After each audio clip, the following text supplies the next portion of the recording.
الحمد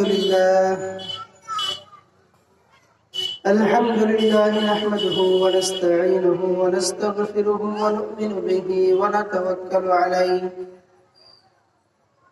ونعوذ بالله من شرور أنفسنا من يهده الله فلا مضل له ومن يضلل فلا هادي له ونشهد أن لا إله إلا الله وحده لا شريك له ونشهد أن سيدنا ومولانا محمدا عبده ورسوله الذي أرسله بالحق بشيرا ونذيرا بين يدي الساعة من يطع الله ورسوله فقد رشد ومن يعصهما فإنه لا يضر إلا نفسه ولا يضر الله شيئا. أعوذ بالله من الشيطان الرجيم. إن الله وملائكته يصلون على النبي يا أيها الذين آمنوا صلوا عليه وسلموا تسليما. أما بعد فأعوذ بالله من الشيطان الرجيم. بسم الله الرحمن الرحيم. الذين يذكرون الله قياما وقعودا وعلى جنوبهم ويتفكرون في خلق السماوات والأرض الآخر الآية. قال النبي صلى الله عليه وسلم: كلمتان حبيبتان إلى الرحمن خفيفتان على اللسان ثقيلتان في الميزان سبحان الله وبحمده سبحان الله عظيم. أو كما قال عليه الصلاة والسلام: أحب الأعمال إلى الله أدوامها وإن قل. أحب الأعمال إلى الله أدوامها وإن قل. أو كما قال عليه الصلاة والسلام: سبحانك لا علم لنا إلا ما علمتنا إنك أنت العليم الحكيم. صدق الله المولانا العظيم وصدق رسوله النبي الأمي الكريم ونحن على ذلك لمن الشاهدين والشاكرين والحمد لله رب العالمين. দিঘির পার বাজার যুবকদের উদ্যোগে আয়োজিত আজকের এই তাফসীরুল কোরআন মাহফিল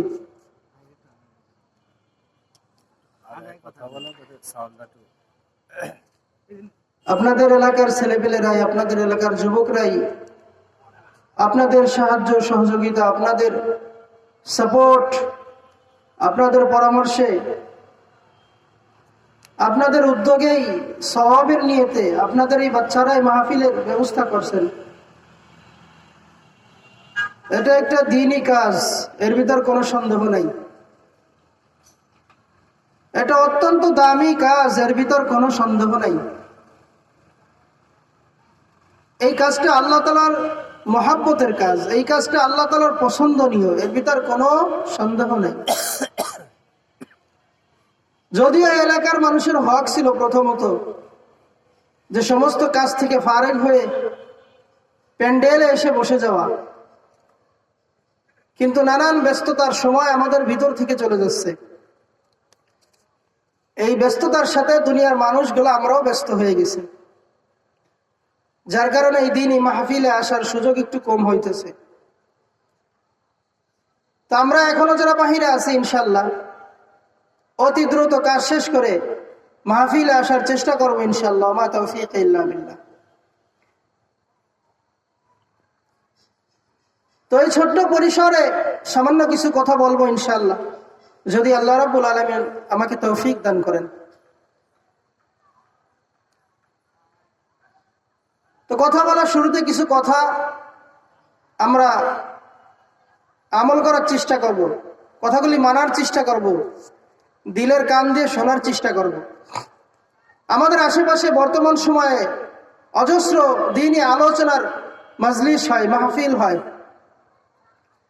কিন্তু এত দ্বীনি মাহফিল, এত দ্বীনি আলোচনা হওয়ার পরেও আমাদের গুনাহের ধারা কমতেছে না, ঠিক না?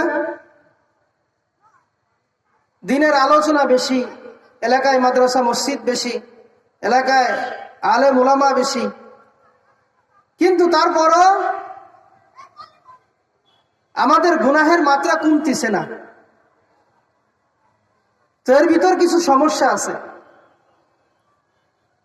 যে আমরা দ্বীনি কথাগুলো শ্রবণ করি, আমরা দ্বীনি কথাগুলো শুনি, দ্বীনি কথাগুলো আমরা আমাদের মোবাইলে রেকর্ড করে রাখি, রেকর্ড করে রাখি না, রেকর্ড করে রাখি, পথে ঘাটে বাজারে যেখানে আমরা বসি একটু চালাই চালাই দিয়ে শুনি, শুনি না? কিন্তু এত কিছুর পরেও তারপরেও আমাদের গুনাহের মাত্রা কমতিছে না, ঠিক না? এর তো নিশ্চয় একটা কারণ আছে, যে এত দিনের প্রচার প্রসার হচ্ছে, এরপরেও প্রতিনিয়ত প্রতিদিন আমরা দুনিয়ার আখিরাতের কথা শুনতেছি, আল্লাহ তাআলার ভয়ের কথা শুনতেছি, আল্লাহর বড়ত্বের কথা শুনতেছি, তারপরও আমাদের দিলের ভিতর আসর আসে না। এর এক নম্বর কারণ, আমরা যে এই কথাগুলি শুনি, এক নম্বরে আমাদের সমস্যা হচ্ছে এই কথাগুলি আমরা দিলের কান দ্বারা শুনি না, ঠিক কি ঠিক না? যদি দিলের কান দ্বারা এই কথাগুলি আমরা শুনতাম, আর এই কথাগুলি যে কি বলতেছে এইটা যদি আমরা ফিকির করতাম, তাহলে অবশ্যই অবশ্যই দেখা যাইতো আমাদের সমাজের ভিতরে, আমাদের পরিবারের ভিতরে, আমার নিজের ভিতরে একটা পরিবর্তন আসতো, ঠিক কিনা? তো এই জন্য কথার শুরুতে আমার এই কথাটা বলা প্রয়োজন আমি মনে করছি, যে আমরা কথাগুলি শুনবো, এক নম্বরে দিলের কান দ্বারা শুনবো। দিলের কান দ্বারা, কিসের কান দ্বারা? কিসের কান দ্বারা? নাকি আল্লাহ যে এই যে কান দিছেন, পঞ্চ ইন্দ্র কান, এটাকে বলে পঞ্চ ইন্দ্র কান, এর আবার বিশাল আলোচনা আছে। এই পঞ্চ ইন্দ্র চামড়ার কান দ্বারা আমরা শুনি, কিন্তু দিলের কান দ্বারা শুনি না, যার কারণে আপনার আমার ভিতর দ্বীনি কথার কোনো আসর কাজ করে না। দুই নম্বর, দিলকে দুনিয়ার সমস্ত ব্যস্ততা থেকে ফারেক করা, খালি করা। মানে আমি যে দ্বীনের কথা শুনতেছি, শুধু আমার একটা উদ্দেশ্যই থাকবে যে আমি এখানে দ্বীনের কথাগুলো শুনতেছি, আর অন্য কোনো ফিকির দিলের ভিতরে না আনা। সাপোজ মনে করেন একটা লোক সেলাই মেশিন চালাচ্ছে, সেলাই মেশিন কি চালাচ্ছে? সেলাই মেশিন। হঠাৎ করে যদি একটা অচেনা ফোন আসে তার, হঠাৎ করে মেশিন চালানোর ভিতরে ফোন আসতেছে, সে ফোন রিসিভ করে বলতেছে, হ্যাঁ বলো আমি শুনতেছি, হ্যাঁ বলো আমি শুনতেছি। আসলে আরেকজন কি বলতেছে, সে কিন্তু ঠিকই শুনতেছে, কিন্তু তার ধ্যান রয়েছে কোন দিকে? মেশিনের দিকে। কিসের দিকে? পরবর্তীতে দেখা যায় যে ফোন দিছে, সে পরে দেখা হইলে বলে যে কিরে বন্ধু, তোর না একটা কথা বলছিলাম মনে নাই? কয় কি কথা বলছি রে, আমার তো মনে আসতেছে না। কয় সেদিনকে ফোন দিয়ে বললাম তোমারে। কয় কি জানো? কয় ওই যে বাজারে যার একটা দরকার ছিল। কয় ও হো, আমার তো মনেই নাই। আসলে ও যদি দিলের কান দ্বারা ওই কথাটা শুনতো, মনে থাকতো কি থাকতো না? থাকতো কি থাকতো না? তাই এই মজলিসটাও সেরকম, আমাদেরকে এই কথাগুলি নিতে হবে, যে আমরা এখানে মুষ্টিময় যে কয়জন লোকই আছি, নাই থাকলাম, যারাই আছি, আমরা এই কথাগুলি দিল দিয়ে শুনবো। কি দিয়ে? দিল দিয়ে। দুই নম্বর, কথাগুলি আমলের নিয়তে শুনবো। কিসের নিয়তে? আমলের নিয়তে। কিসের নিয়তে? আমলের নিয়তে। তিন নম্বর, কথাগুলি অপর ভাইয়ের নিকটে পৌঁছানোর নিয়তে শুনবো। কিসের নিয়তে? অপর ভাইয়ের নিকটে পৌঁছানোর নিয়তে শুনবো। কেননা রাসূলুল্লাহ সাল্লাল্লাহু আলাইহি সাল্লাম আমাদেরকে বিদায় ভাষণে, বিদায় হজের মাঠে, নবীজির জীবনের শেষ হজ, শেষ ভাষণে এই কথা বলে দিয়েছেন, ফালইউবাল্লিগু শাহিদা মিনকুমুল গায়ব। তোমরা যারা এখানে উপস্থিত আছো, আমার এই কথাগুলি, আমার এই বাণীগুলি পরবর্তী যারা অনুপস্থিত আছে, অর্থাৎ কিয়ামত পর্যন্ত যত মানুষ আসবে, প্রত্যেকের কাছে তোমাদের এই কথা পৌঁছায় দেয়া আমি নবীর থেকে ঈমানি দায়িত্ব। সুবহানাল্লাহ। তাই জন্যে ওই যে সেই দাওয়াতটা আমরা এই কথাগুলি যে নিয়তে শুনবো, আর এক ভাই অপর ভাইয়ের নিকটে পৌঁছানোর নিয়তে শুনবো। কথা বুঝছেন তো ইনশাল্লাহ? এই জন্যে আল্লাহ রাব্বুল আলামিন আমাদেরকে এই কথাগুলি মানার তৌফিক দান করেন, সকলে বলি আমিন। আমি একটি আয়াত তেলাওয়াত করেছি। আল্লাহ রাব্বুল আলামিন এই আয়াতের ভিতরে কি বলতেছেন? আল্লাহ রাব্বুল আলামিন পছন্দের মানুষের কথা এই আয়াতের ভিতর বলতেছেন, الذين يذكرون الله قياما وقعودا وعلى جنوبهم ويتفكرون في خلق السماوات والأرض। এখানে আল্লাহ রাব্বুল আলামিন কয়েকটা কথা বলছেন, খুব গুরুত্বপূর্ণ কথা, দিল দিয়ে শুনতে হবে। الذين يذكرون الله قياما وقعودا وعلى جنوبهم ويتفكرون في خلق السماوات والأرض।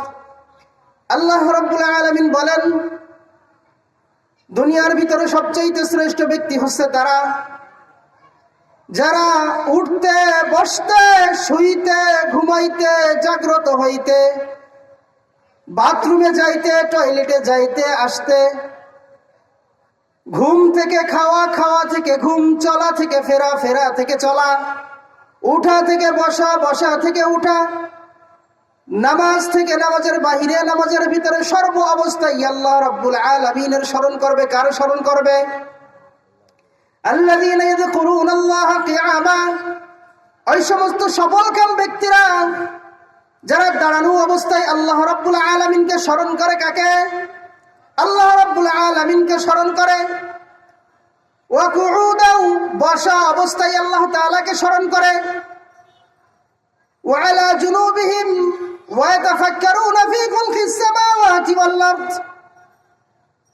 আর যারা আল্লাহ রাব্বুল আলামিনের সৃষ্টি, আল্লাহ রাব্বুল আলামিনের তৈরিকৃত, আল্লাহ রাব্বুল আলামিনের বানানো আসমান এবং জমিন নিয়ে ফিকির করে। কি নিয়ে ফিকির করে?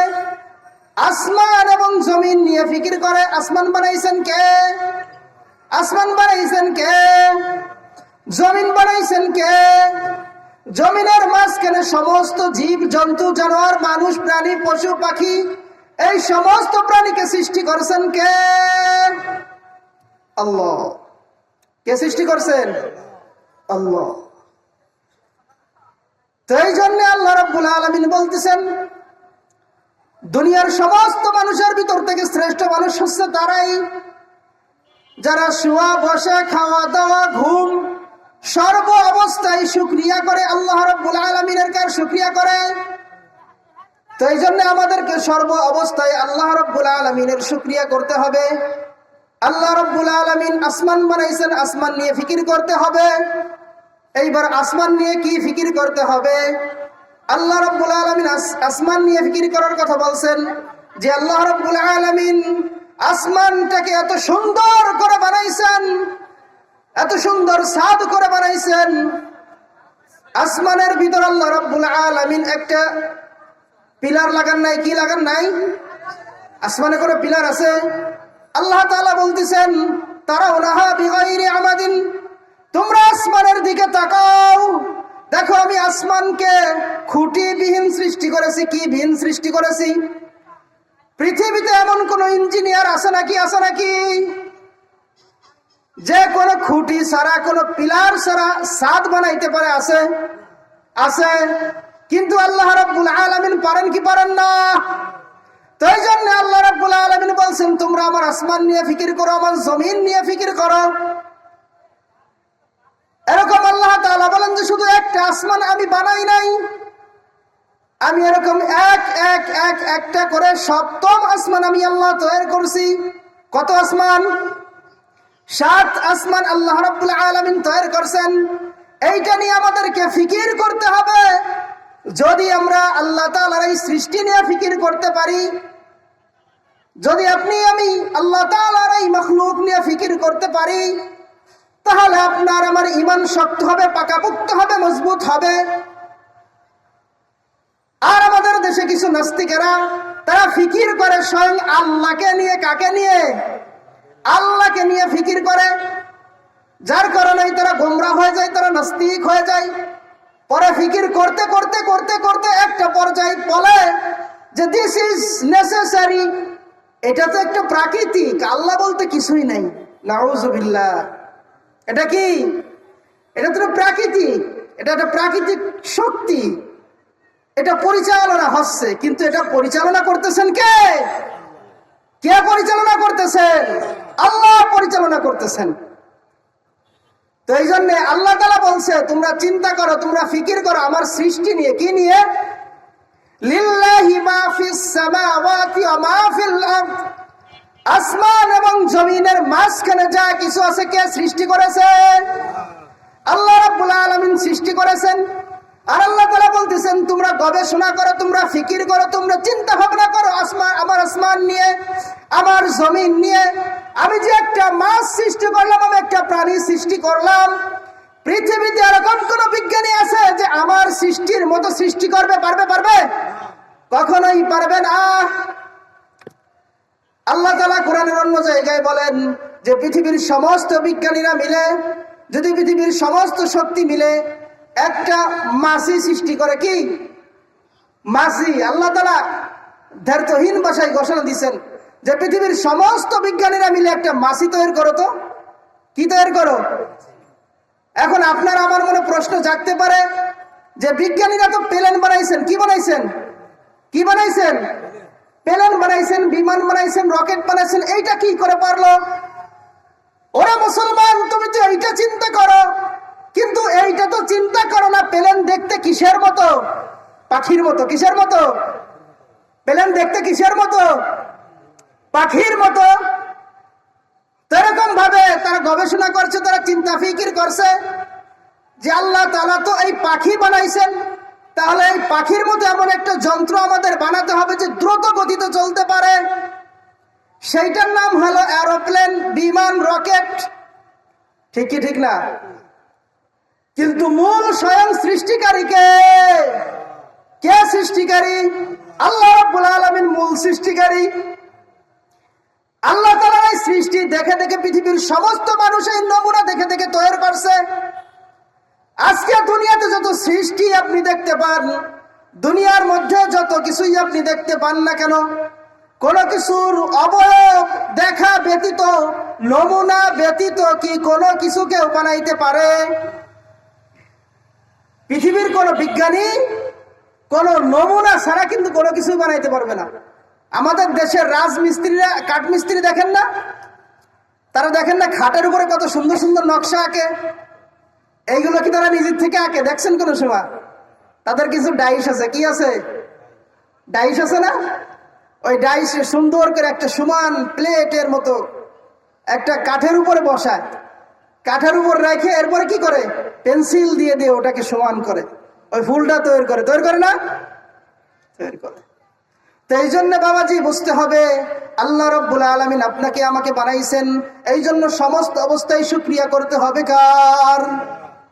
জমিনের ভিতরে যখন চলবো বলবো লা ইলাহা ইল্লাল্লাহ, যখন উপরের দিকে উঠবো তখন বলবো আল্লাহু আকবার, যখন নিচের দিকে নামবো বলবো সুবহানাল্লাহ।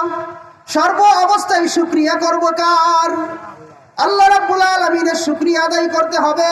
আল্লাহ তাআলা বলেন ওই সমস্ত মানুষরা হচ্ছে মুমিন, ওই সমস্ত মানুষরা হচ্ছে পুণ্যবান ব্যক্তি যারা শুয়া বসা খাওয়া দাওয়া ব্যবসা বাণিজ্য সর্ব অবস্থায় তার মালিকের শুকরিয়া করে, বলে আলহামদুলিল্লাহ। আমরা যদি একটু অসুস্থ হই তাহলে আমাদের নাশুকরিয়া শুরু হয়ে যায়। অসুস্থতা নিয়ামত, কখনো কখনো আল্লাহ তাআলার নিয়ামত, কখনো কখনো আল্লাহ তাআলার পরীক্ষা। এইটা আমাদেরকে বুঝতে হবে, এইটা আমাদেরকে বুঝতে হবে। যখন আপনার আমার ভিতর কিছু বিপদ আসে, এটা আমাদের কর্মের ফল। এটা কি আমাদের কর্মের ফল, অথবা পরীক্ষা, অথবা মুসিবত, নিয়ামত। যেমন একটা উদাহরণ দেই, আল্লাহ রাব্বুল আলামিন বলেন যে বান্দা, তোমাকে আমি মহব্বত করি, তোমাকে আমি ভালোবাসি। তোমাকে যে আমি ভালোবাসি, এর জন্য তোমার কিছু পেরেশানি আমি তোমাকে দিব, তোমার কিছু মাঝে মাঝে কিছু পরীক্ষার ভিতর ফেলবো। দেখি তুমি ওই বিপদের ভিতর পড়ে, ওই পরীক্ষার ভিতর পড়ে তোমরা কি আমাকে ভুলে যাও নাকি আমাকে স্মরণ রাখো। তো এই জন্য মাঝে মাঝে দেখবেন আল্লাহ রাব্বুল আলামিন ছোট ছোট বিপদ দেন। যেমন আপনি চলতে গেছেন, হঠাৎ করে হুসুট খেয়ে পড়ে গেছেন, আপনি পড়ে যে একটু ব্যথা পাইছেন, আল্লাহ রাব্বুল আলামিন ছোট্ট একটু পরীক্ষা নিছেন, সামান্য একটু ব্যথা পাইছেন, এরপরে আবার উঠে চলতেছেন। যেই যে আপনি যে একটু ব্যথা পেলেন, এর জন্য আপনার কষ্ট লাগছে না? কষ্ট লাগছে না? আল্লাহ রাব্বুল আলামিন বলেন, রাসূলুল্লাহ সাল্লাল্লাহু আলাইহি সাল্লামকে বলেন, হাবিব, আপনি আপনার উম্মতকে জানায়া দিন, ঘোষণা করে দিন যে যদি মুমিনের পায়ে যদি একটা কাঁটাও ফুটে, ভালো করে কথাগুলি বুঝেন, যদি মুমিনের শরীরের ভিতরে একটা কাঁটাও ফুটে, সেই কাঁটা ফুটার কারণে সে উফ শব্দ করে। কোন শব্দ? উফ শব্দ যদি করে, এই উফ শব্দ করার কারণে আল্লাহ রাব্বুল আলামিন তার আমলনামায় 10টা নেকি লিখে দেন। বলুন সুবহানাল্লাহ। মুমিনের প্রত্যেকটা কাজ সব থেকে খালি নাই, মুমিনের প্রত্যেকটা কাজ জিকির থেকে খালি নাই, মুমিনের প্রত্যেকটা কাজ আল্লাহ রাব্বুল আলামিনের ইবাদত থেকে খালি নাই। আল্লামা জাওজি রাহমাতুল্লাহি আলাইহি বলেন, আল্লামা জাওজি রাহমাতুল্লাহি আলাইহি বলেন যে এই উম্মতের প্রত্যেকটা কাজই খুব আজীব ধরনের। হাযিহিল উম্মাতু আজীবুন, এই উম্মতের প্রত্যেকটা কাজই খুব আজীব ধরনের। কেমন আজীব ধরনের?